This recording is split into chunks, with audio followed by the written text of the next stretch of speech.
Hello and welcome to this lecture, the first in the series and possibly many more to come. It just depends on how long the book takes to get through it. So I think at this point we may have about 20 lectures.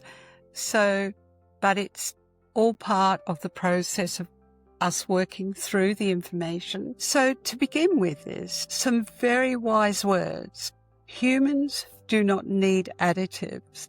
So our systems are quite happy, like our ancestors, before food additives were introduced by food conglomerates. It is only the food industry and the soft drink industry that need them. So really and truly, why are they in the food? So our bodies and brains managed extremely well until the food and soft drink manufacturers decided through many cost-cutting measures that food additives, especially synthetic food additives, could save them a lot of money in food and mass production. And that is the only reason that we have food additives. Now, just about 3 months ago, and I discovered an additive that can actually replace 90% of the food. So the additive is 10%, and then it replaces the other 90% of food. So how it works, I don't know, but it's out there. And now we're seeing the outcome of what some food manufacturers claim is certified and tested food additives.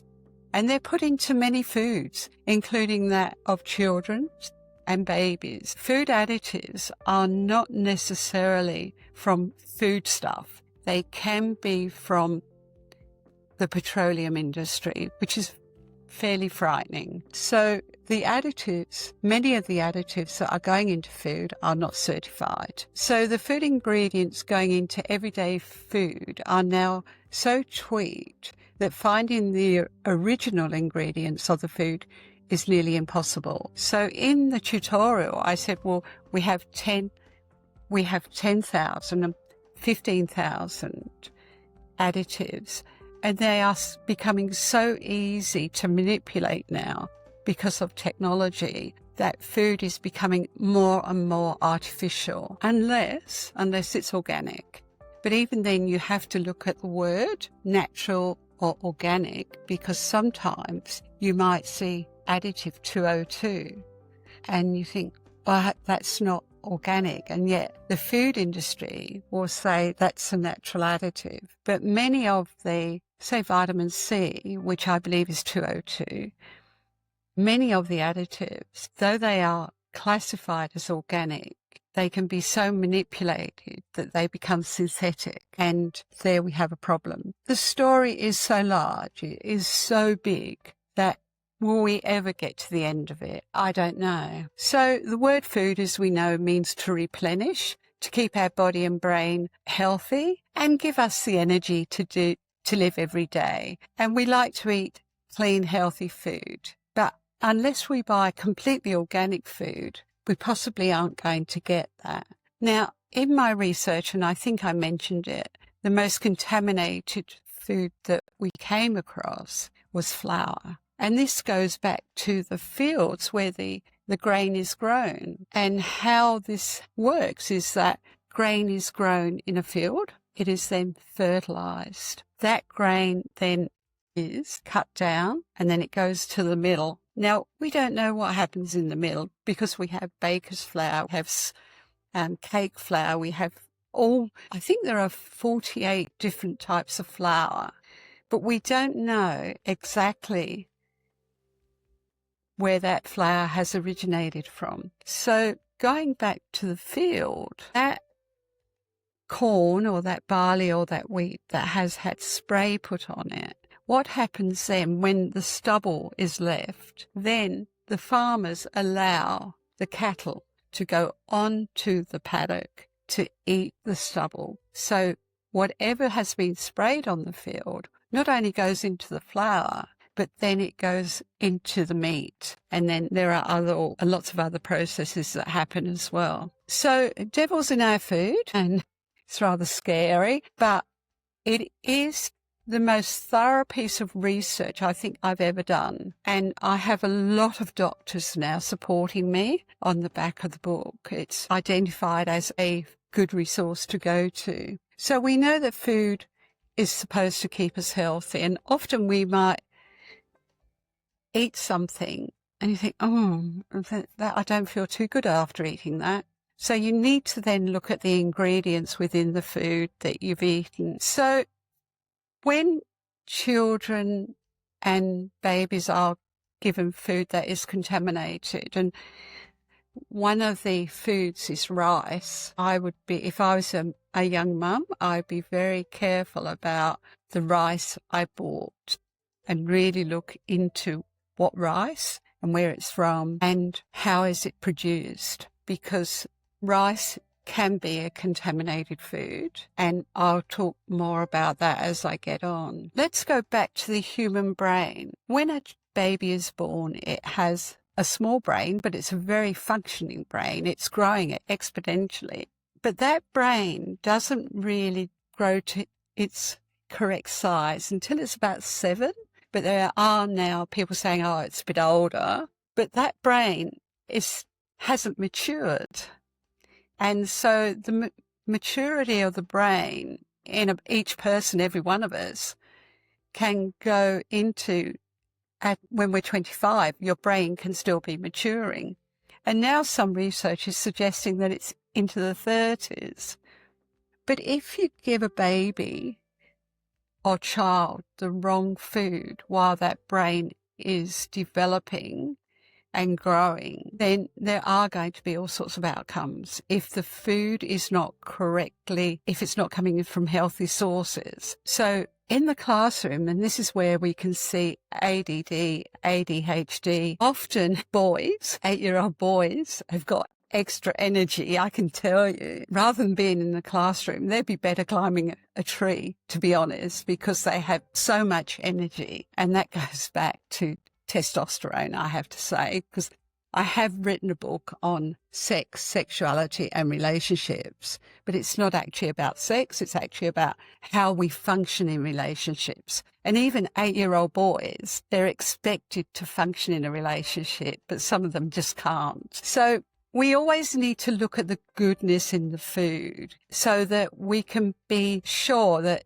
it's not the food making that behaviour happen. So I've taught right across the age span. So I've taught from 7 years old up until, 50, 60-year-olds in different aspects because I've got lots of interests. So in the classroom, I ran a little test. I was teaching puberty education. And I know from watching my own children and experiencing what happened, I said one day, and to many classes, different classes, how many of you experience headaches? And this was 9-year-olds, and 99% of the class put their hand up. Now, yes, headaches can be due to food, contaminants in food, but it can also be due to hormones. And one of the research outcomes from the in-depth research done is that contaminated food can interfere with hormones, especially as young people go into puberty. So we've also seen a lot more road rage in the world than we ever seen before. And we also know that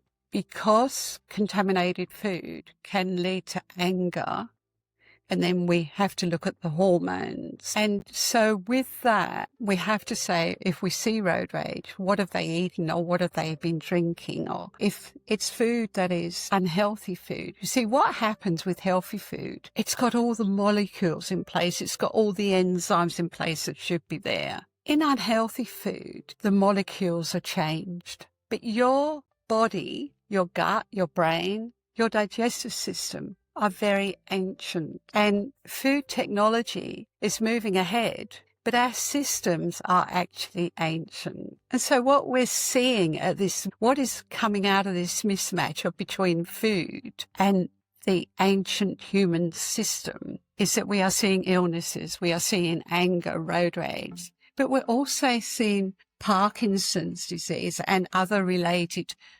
nerve outcomes, disabilities. And it's very difficult to say, well, that additive contributed to that unless there was huge studies over a long period of time. But we do know that the number of younger people now who have Parkinson's disease has increased. And that's just one area. So most people who speak about food, they speak about weight gain. But what contaminated food can do is it interferes with the stomach and gut hormone, which is part of the digestive system. And sometimes if we interfere with that, we think we're hungry when we're not. So when we focus on the food we're eating, we need to look at what our body is doing. So the hormone in the body that tells you you're hungry is ghrelin. Now, ghrelin has only been identified since the mid-90s. And if your ghrelin is overrun by food that is not compatible with your system, you will think you're hungry. So if you've had a carbohydrate meal in the form of fast takeaway foods where all the goodness is taken out of it, what you eat and what your stomach gets is bulk without much goodness. And this is why some people eat a lot of food, but the quality of the food is much reduced. And so the ghrelin in our body then becomes confused. And that sends a message to the brain up the spinal axis, and the brain registers you're hungry, when in fact you've got an awful lot of bulk sitting in the stomach and being processed through the intestinal system. But it's processing dead food, and therefore the ghrelin in the stomach and the gut becomes confused because the quality coming out of the food is so limited that it's not giving your brain the fuel that it needs to keep you going. So in that, as we start to dig down and pull it all apart, we have to look at the food we eat. So let's go back to the human brain. So the human brain is a very obedient servant. So if your ghrelin supply is more, and you're saying your brain is telling you you're hungry, remember the brain is a very obedient servant. You will eat more unhealthy food. And not because you want to eat more unhealthy food, but because you're hungry. Whereas if you'd had a natural protein food and natural foods such as, potatoes, bananas, beetroot, all of those foods have their molecules in place. And your body will know that it can work on that substance and it will not send you the message that you're hungry up to your brain. So part of the pressure on you, if you are worried about the food you're eating, is to say no unhealthy food. So now you know it's your ghrelin, your hormone ghrelin, talking to your brain, saying you're hungry, when in fact only an hour ago you had a meal of possibly low-quality food. So science is proving that manufacturers, ultra-processed food and soft drinks and pharmaceutical companies and other industries to develop to meet human needs are using unethical ingredients and pollutants in their production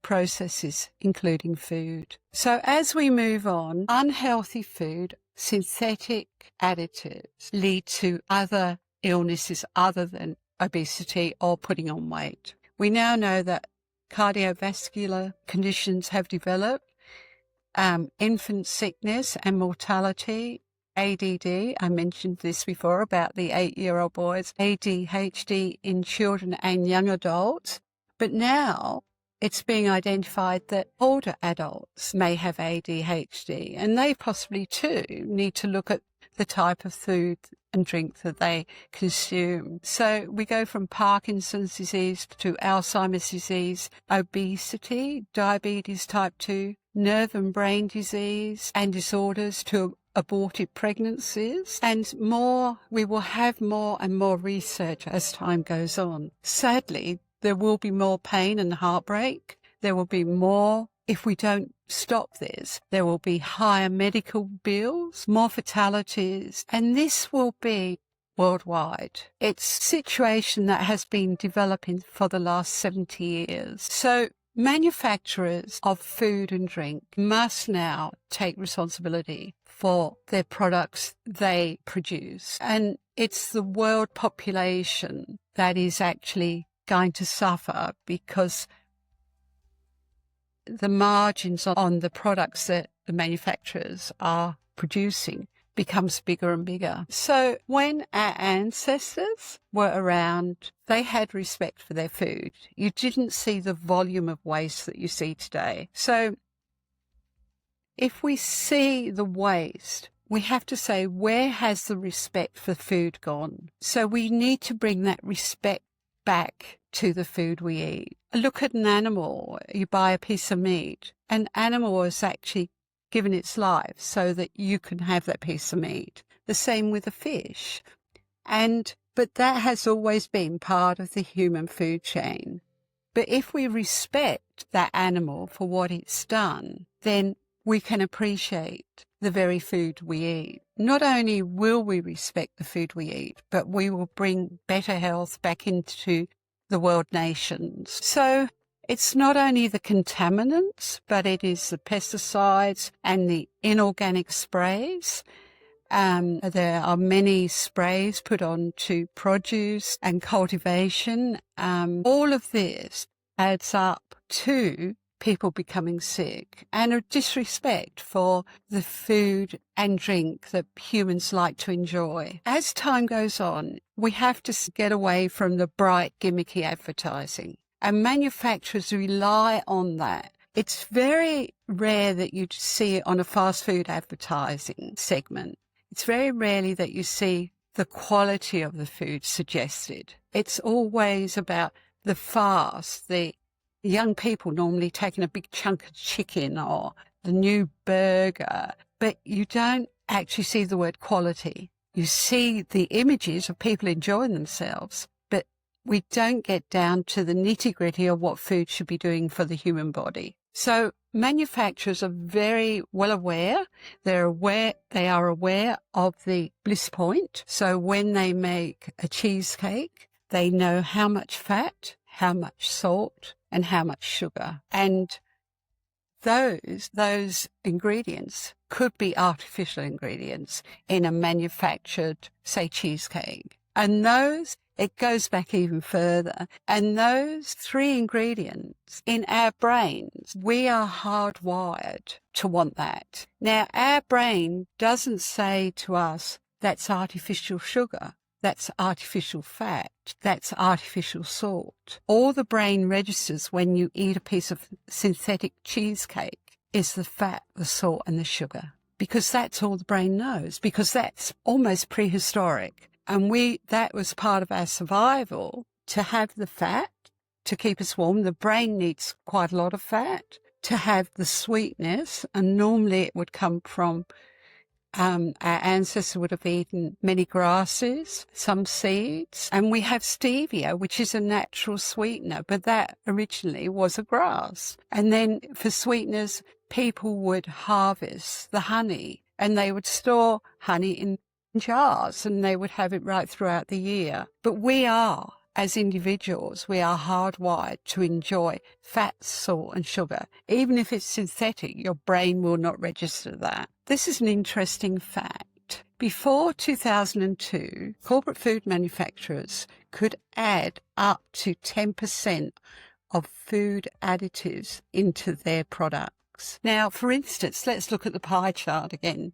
You've got a pie or a cake. It doesn't matter if it's a cupcake or it's a big cake. But 10% up until 2002 could be synthetic. Now, the rest, the 90%, could be natural ingredients. But then after 2002, manufacturers were only allowed to put 5% of the food additives into the cake. And I think that still is mandatory. We don't know what happens, but even 5% of synthetic additives is too much. So how did they get around this? The food manufacturers, the bakers and the biscuit makers, cheesecake makers. So now if a food manufacturer has 10 additives and they put in 4.99% of an additive into that cake. So if you've got 10 lots of 4.99%,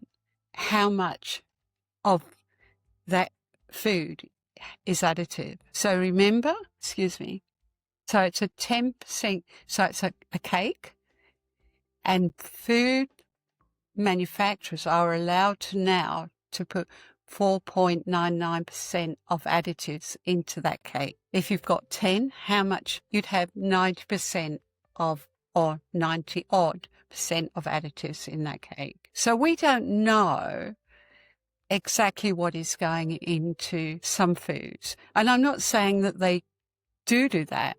But even so, even in a children's biscuit, if a food manufacturer is allowed to put 4.99% into one biscuit, and that biscuit has 5 different additives put into it, that child is eating nearly 20% of additives in its food, in its biscuit. And that's something that's very, very wrong. So the last 8 years, we've seen an escalation in food additives.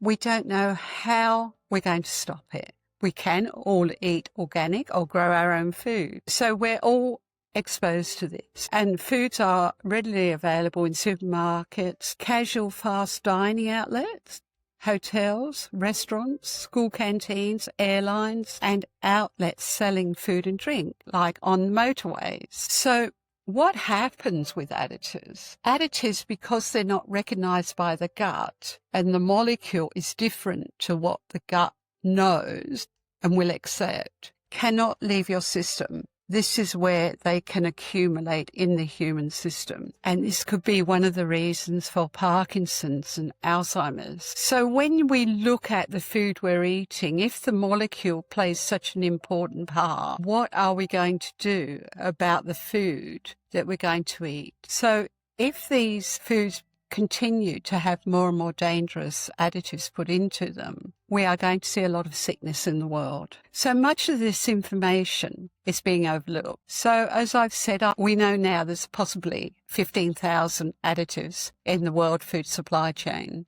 And just briefly, I spoke about the bliss point, and that's the sugar, the sweet, the fat, and the salt. And those 3 areas, our brain is hardwired to want and need. Actually, we do need that, but we need the real stuff. We don't need synthetic. So many of the foods that are becoming contaminated are the starches, fat, sugar, and salt. They are contaminated, and we just don't know where or how. So to give you a quick idea, about how food mapping happens. In South America, if fats and sugars are higher on the population, they want fat and sugar and salt, more of that in their cheesecake. We'll use the cheesecake. So what happens is if that cheesecake sells well in, say, South America, and it sells really well in Virginia, then the manufacturers will continue to put either synthetic fat, synthetic salt, and synthetic sugar into their products. Remember, we're hardwired, and we need that. So once a tipping point is reached, the sales will decline on that cheesecake. So that bliss point is very important to food and drink producers. Now, you need to have whole food. Your food is the fuel in your tank. It's the fuel in your children's tanks when they go to school. I've seen so many children open their lunchbox and they've got packets. They've got packets of chips, packets of, other things in there. The majority of those little packets, unless they're labelled organic, will have some sort of synthetic ingredients. So we need to really look at these young people and what they're eating. So food can become a habit. Eating synthetic food can become a habit, or food with synthetic ingredients. And we're really only programmed to have one good meal a day. And it was actually the coffee barons in about 1800 that developed and publicised the coffee break at 11 o'clock, or 11's is. So before that, we didn't stop. We just kept going. We'd have maybe a little bit of lunch and keep going. But a lot of the food conglomerates are very well aware of human habit and how to develop human habit in each individual. So when you look at the cheesecake or a breakfast cereal that sells really well, you will know that the fat, the sugar and the salt have reached their right quantities to instigate more and more sales. Now, it's what happens when we develop habits. It's part of our central nervous system, or the CNS, and it's all done through the release of dopamine up here. And it's like when people have to have multiple cups of coffee a day, or they have to have cigarettes. And it's like when you see young people vaping, they have developed that habit, and that habit is enforced by the release of dopamine. So you've learned today about dopamine, you've learned about ghrelin, but all of these, everything that goes in here has to go through the intestinal tract and through the stomach.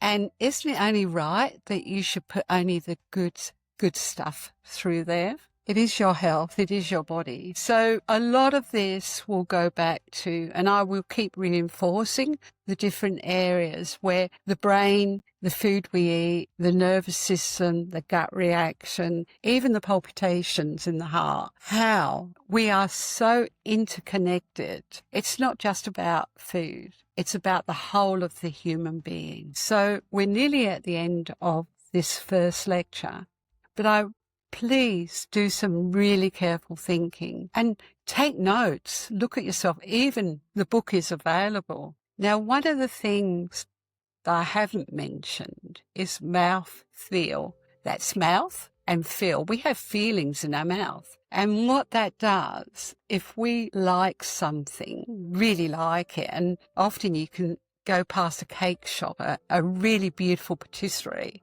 and you can feel the saliva in your mouth you start to salivate. Oh, I just love one of those eclairs. But that's great to have that eclair once in a blue moon. But that eclair, if it's not made of the right ingredients, will do more harm than good for you. And when you start to eat that eclair, and remember, the salivation is coming from your memory that then releases the dopamine that says, let me have that, because dopamine is a party hormone. Dopamine loves to have a party. If you want to have some good fun, do something that is going to release dopamine and you will have good fun. So we need to be able to look at this global picture of food, not only understand it, but enjoy it and say, oh, yeah, no, I can see that. So let's look at how we can work together to be able to make a better society and raise the awareness, not only for us. I mean, I'm a grandmother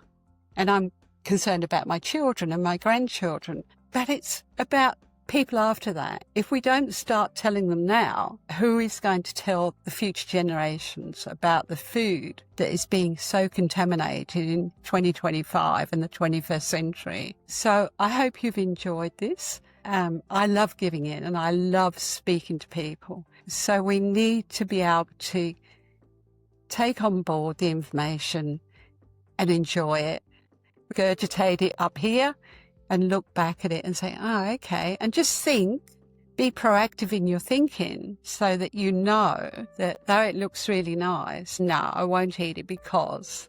Okay, all right, you take care.